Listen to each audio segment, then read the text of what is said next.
I am a woman, and being a woman has deeply shaped who I am and how I see the world.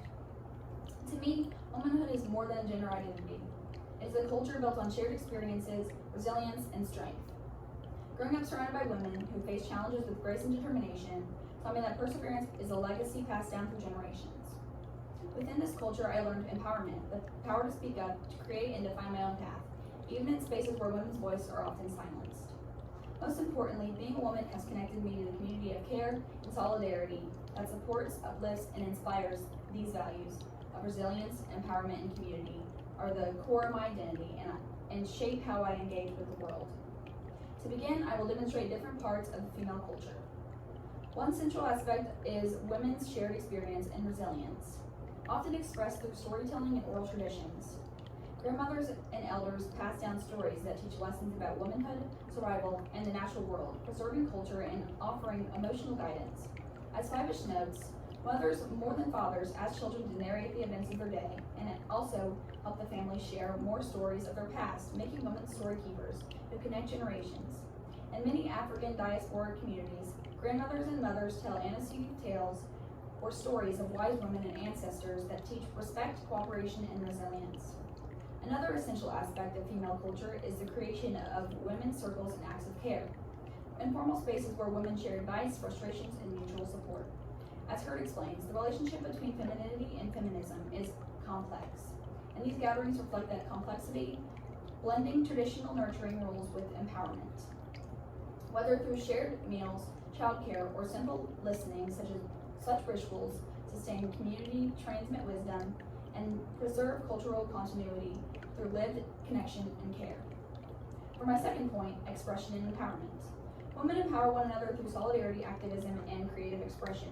Movements like #MeToo, the women's marches, and grassroots groups show how experiences of injustice can speak collective action and redefine resilience. As Stephen Soifer notes, when women clients take action against the injustices in the workplace, this action can result in their personal and political empowerment. Historically, the women's suffrage movement transformed parlors and churches into organizing spaces where emotional solidarity fueled political change and women's collective voice.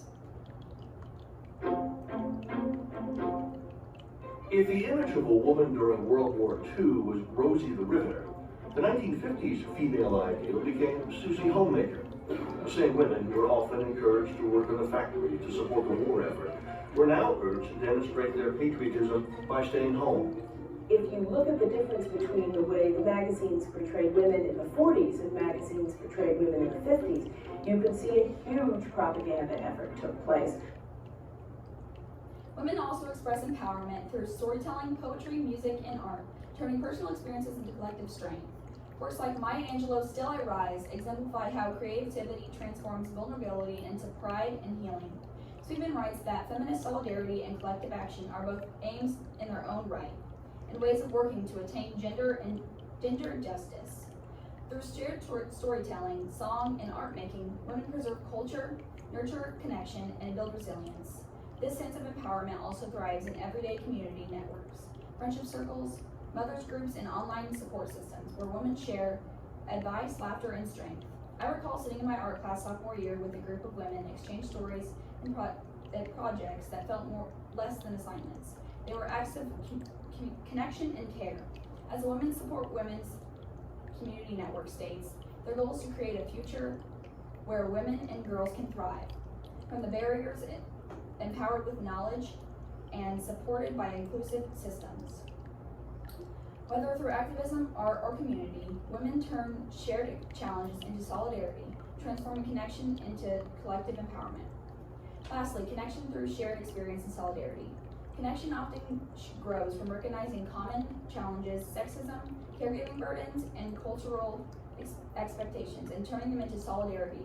Movements like #MeToo or local women's cooperatives show how shared experiences unite women across backgrounds, empowering them to speak out, heal together, and create change that no one could achieve alone.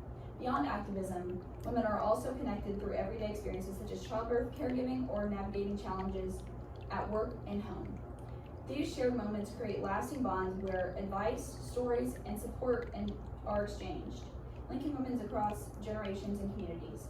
As Audre Lorde reminds us, without community, there is no liberation. Through both struggle and care, women transform common experience into collective strength, building networks of understanding, empathy, and enduring resilience. In conclusion, being a woman is more than identity. It is culture rooted in shared experience, care, and creativity, through storytelling, mutual support, and artistic expression. Women preserve wisdom and strengthen bonds across generations. The circles we form, whether in gatherings, classrooms, or movements, turn struggle into solidarity and resilience into empowerment. Together, women transform individual challenges into collective strength, proving that our voices and communities matter. Our shared legacy lives on through every act of care, creativity, and connection. 542.